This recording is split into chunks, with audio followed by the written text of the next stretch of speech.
Таман човек ќе помисли дека СДС го допреле дното, тие повторно покажуваат само едно, дека се бунар без дно. Овој пат отидоа дотаму со своите лаги и ширење паника меѓу граѓаните, велејќи дека водата во Скопје е небезбедна за пиење. Ова информација не е само гола политичка критика, туку опасна дезинформација.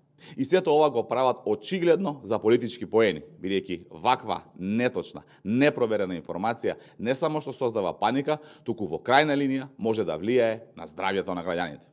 СДС и нивниот моментален председател Венко Филипче, кој со својот ментор и партиски другар Зоран Заев се шета по Егеот, треба да се смири и да не се однесува како сонцето да му удрило во глава и да дава вакви насоки за вакво ширење на паника. Дополнително, овој обид за дезинформирање на граѓаните и ширење паника покажува само едно, дека СДС веќе не знае ни каде удира.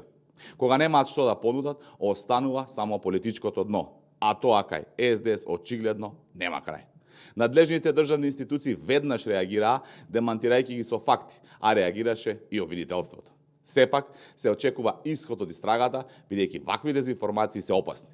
Се очекува деновиве добра вест и од гостивар, дека водата е квалитетна за пиење. За жал, во оваа држава СДС како опозицијска партија почнува да делува и опасно за граѓаните. СДС и актуелното раководство со своите вакви постапки покажува само дека е талогот на Македонија.